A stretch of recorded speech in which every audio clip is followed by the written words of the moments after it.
What's the deal, YouTube? You already know it's the thirstiest. When I tap in with y'all, ain't no capping with y'all.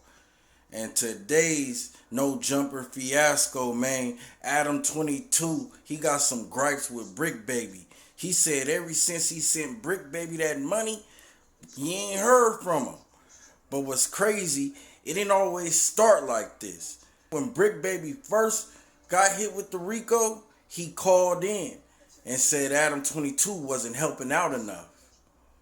And then Adam 22 rebutted with this. Yeah, it was within like the first month or two that he was doing podcasts on the channel that he basically got the feds running up in his crib. Yeah. Yeah, so he got busted then, and Adam shot him 5 bands, and then I guess recently you shot him another few bands. So Yeah.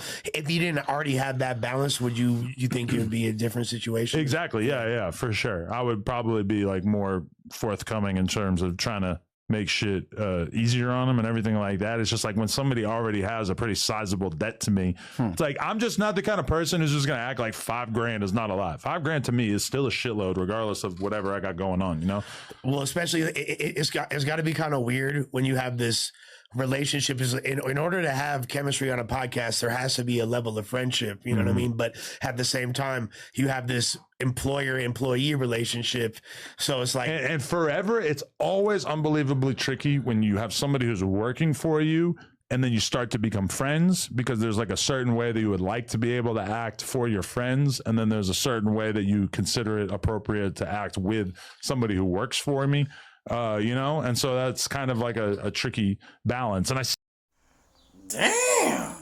Well, I guess they found a balance, because Adam 22 changed his mind and ended up putting some money on Bricc Baby books or letting them borrow some money. Yo, but actually, I was thinking about it. I ain't heard from Bricc or his girl since I sent him that bread.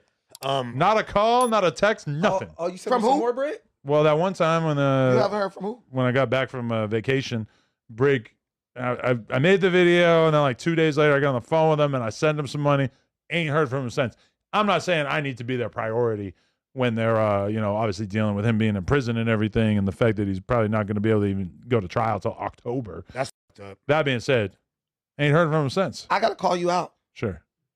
When y'all got on that little table and y'all was sitting up there discussing that man's personal finances, that's not okay. What table? When y'all was at the table and y'all was talking about Bricc and his money and, oh, he called me for a loan and he already owed me this much money. Whoa. That was kind of like, dude, But to I be think he was fair, defending himself though. I get it. No. To be fair, like if that was any of us and there's something like that going on, it's gonna get discussed. Bricc is not exempt. Every time. But Bricc is not Same exempt. way we discussing Bricc with trannies in there, what exactly. I feel like which we don't believe, but it's possible. I don't believe that shit. I feel my perspective is valid because it represents the sentiment of a certain demographic within your audience. There's just certain rules that I feel men should stick to. Like, we over here talking about a man, and if he's rich, like, bro, balling, okay, but bro is in a rough situation. You know, you in prison. Your family is, you know, struggling. Let's say, is he really a friend? Because y'all friends, I think. We are. Is he a friend to you if you get up there and like add insult to injury? Not injury you caused. I felt By insulted at discussing that point because I felt like I had my friendship tested by him basically putting a narrative out there about me that, oh, you ain't got nothing for the homie or whatever, which from my perspective was kind of messed up given that I have let you borrow a lot of money over the years. Now, is your perspective that basically when I employ somebody, if they then go to federal prison for things that have absolutely nothing to do with no jumper, that then I must pay for all of their expenses and keep them rolling in the dough for all of time financially to be able to do so? Well, my perspective is, since you told me this is a business, run it like a business. Who else could go to their damn boss and be like, hey, I need a loan of $10,000? No. I You need agree. to I manage am your overtly finances nice. better. So what I'm telling you is you create this situation. It's like when you feed a stray cat. So you're saying can't that feed I a was stray cat wrong and for get giving back him and show up every day I at was your wrong porch. for giving him money in the first place, but now that I've started to give him some money besides the salary, that then I also now have to give him whatever he asked for. You were wrong for discussing it. Hold on. You were wrong for discussing it in public forum. Well, I feel like Adam 22 has done more than enough for Bricc not to trick. You know what I'm saying? Bricc is in there on his own decisions. You know what I'm saying? Adam 22 do not have to pay for his zoom zooms and his wham whams. Adam 22 wasn't telling on himself. Adam 22 ain't part of a gang. You know what I'm saying?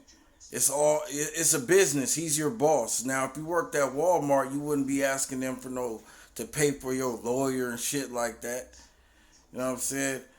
And what Brandon is saying, he always try to come with the little black angle. Oh, we shouldn't be discussing his financial situation on the internet, but Bricc was the one crying on the phone.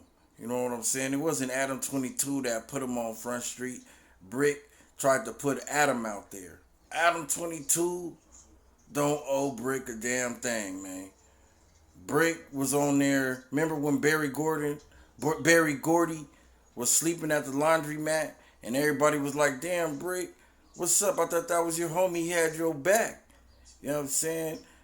He was there when you got choked out. He was standing up for you afterwards. You laughing at him. Ain't that crazy how shit changed just that fast? You know what I'm saying? Don't never kick somebody when you down. I don't feel sorry for Bricc Baby. You know what I'm saying? Bricc Baby pop it all the time like he man this. So don't be in there crying when you have to sit up in that cell, man. Run them likes up. You already know what to do, Thirst Gang. Let them know we up in them comments too. Gone.